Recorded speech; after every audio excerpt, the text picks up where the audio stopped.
और नायब सैनी मुख्यमंत्री बनेगा और ये भी कहा था 200% बनेगा। बात कुछ भी नहीं थी, बात तो सिंपल इतनी ही थी। मैंने यही बताना था कि एक तरफ मुकाबला बीजेपी का है और एक तरफ मुकाबला हुड्डा पार्टी का है, not Congress party, Hooda party. क्योंकि हमने इतना ही बताया था, एक जो कुमारी शैलजा थी जिसके पिताजी बहुत बड़े नेता थे, उसको खुद को टिकट नहीं दिया गया। वो जो टिकट हरियाणा में नायब सिंह सैनी दूसरी बार मुख्यमंत्री बने हैं। भारतीय जनता पार्टी ने तीसरी बार हरियाणा में लगातार सरकार बनाने का काम किया है। ऐसे में दूसरे कार्यकाल के दौरान नायब सिंह सैनी सरकार द्वारा विधानसभा का पहला सत्र बुलाया गया। ये सत्र महज 3 दिनों तक चलने वाला है, लेकिन सत्र में तमाम दिग्गज नेताओं के बीच जमकर जुबानी जंग भी देखने को मिली। एक तरफ जब भूपेंद्र सिंह हुड्डा, अशोक अरोड़ा जैसे तमाम दिग्गज नेता, रघुवीर सिंह कादियान भी उनमें शामिल है, ये तमाम नेता विपक्ष की जिम्मेदारी निभाते हुए नायब सिंह सैनी सरकार को कटघरे में खड़ा करते हुए नजर आए, तो दूसरी तरफ बीजेपी विधायक रामकुमार गौतम ने भी एक तरफ हुड्डा को देशभक्त बताया, तो दूसरी तरफ सीएम नायब सिंह सैनी की भी जमकर तारीफ की।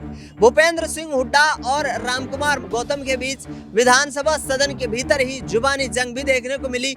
दोनों राजनेता एक दूसरे को लेकर के जिस तरीके की बयानबाजी का इस्तेमाल करते हुए नजर आए, और रामकुमार गौतम अपनी ही सरकार को लेकर के मंत्री पद न मिलने से खफा नजर आ रहे हैं, और इसके साथ साथ तमाम मुद्दों को लेकर के जिस तरीके से मुश्किलों का हवाला देते हुए नायब सिंह सैनी से तमाम परेशानियों का निवारण करने की अपील कर रहे हैं, और तमाम ऐसे मुद्दे हैं जिन पर हरियाणा की राजनीति टिकी हुई है, उनका बखान करते हुए नजर आ रहे हैं। रामकुमार गौतम का बयान सुनिए कि किस तरीके से प्रदेश में आगे आने वाले वक्त में उन्हें सरकार चलाने की नसीहत दे रहे हैं यहाँ पर मुख्यमंत्री नायब सिंह सैनी की थी।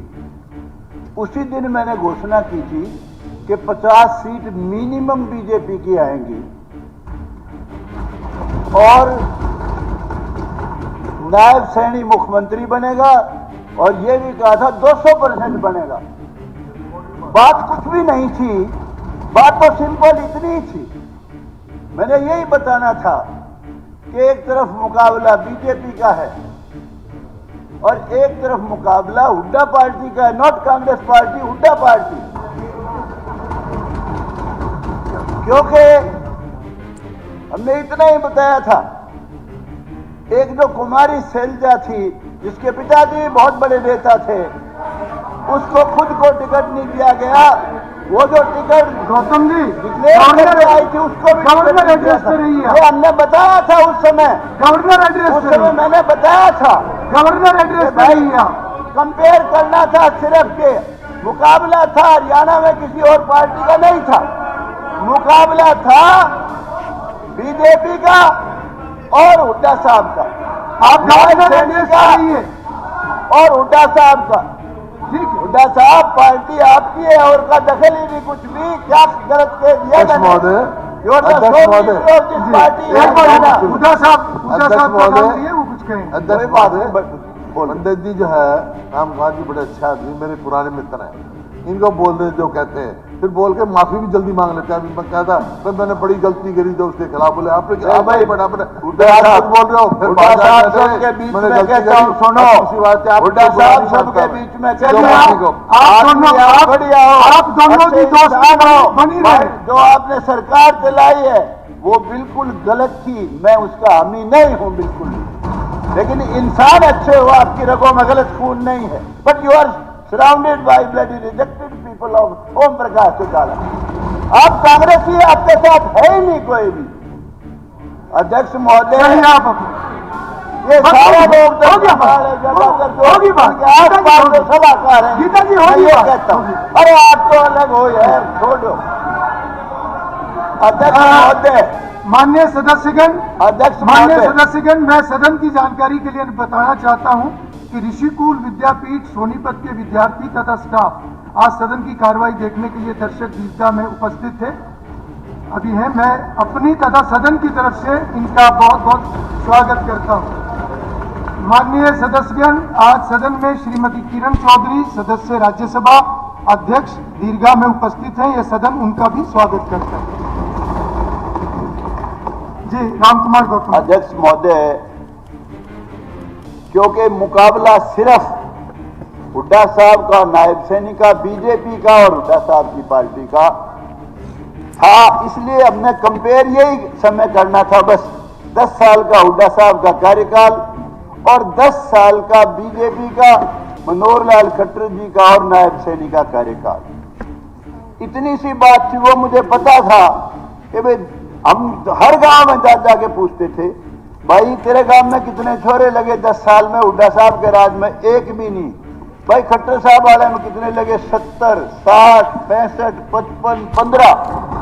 भाई हुड्डा साहब के टाइम में तेरे गांव में कितने लगे? काम कितने हुए तेरे डेवलपमेंट के? एक भी नहीं।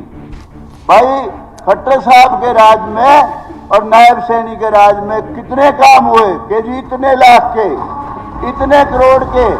यही चीज हमने बतानी थी। और दूसरी बात ये कि हुड्डा साहब को और कांग्रेस पार्टी को ये दुख नहीं होना चाहिए जो ये ईवीएम की बात करते हैं कि ईवीएम ने धोखा दे दिया। हुड्डा साहब, ईवीएम का बहाना ना बनाओ। ईवीएम का जब आप राज में आ जाते तो फिर ईवीएम सही थी। ये तो आपकी सीट जो 37 है, ये ईमानदारी से कहता हूं, सारे एग्जिट पोल और सट्टा बाजार उनकी वजह से 37 आई है, नहीं 37 नहीं आती, मैं दावे से कहता हूं। तो आपने सुना, यहाँ पर राम कुमार गौतम लगातार नायब सिंह सैनी सरकार को तमाम सुझाव देते हुए नजर आ रहे हैं, अपील करते हुए नजर आ रहे हैं। इससे पहले आपको बता दें कि विधानसभा सत्र की जब शुरुआत हुई थी तो उस दौरान यहाँ पर राम कुमार गौतम ने दुष्यंत चौटाला पर भी जमकर हमला बोला था। उन्होंने कहा कि मेरा पार्टी के साथ जो बनाने में मेरा जो योगदान रहा वो अतुल्य योगदान रहा। मैं जननायक जनता पार्टी का टिकटार्थी नहीं था, मैं कोई मेंबर नहीं था, बल्कि मैं पार्टी बनाने वाला सदस्य था। और इसके साथ साथ उन्होंने ये भी कहा कि मुझे कोई भी बड़ी जिम्मेदारी न दे करके मेरे राजनीतिक करियर को प्रभावित करने का काम दुष्यंत चौटाला ने किया है। आपको बता दें कि राम कुमार गौतम सफेदों से तीसरी बार विधायक बने हैं। हरियाणा विधानसभा में तीसरी बार उनकी यहाँ पर मौजूदगी दिखाई दे रही है। विधानसभा के दिग्गज नेता हैं और उन्होंने कहा कि हमारा अनुभव आने वाले वक्त में हरियाणा विधानसभा के तमाम सदस्यों के काम आने वाला है। देखना ये होगा कि आखिरकार नायब सिंह सैनी सरकार क्या कैबिनेट विस्तार करके राम कुमार गौतम को कैबिनेट में शामिल करती है। फिलहाल इस खास कार्यक्रम में इतना ही। देश दुनिया की तमाम बड़ी खबरों के लिए आप देखते रहिए SPN 9 न्यूज।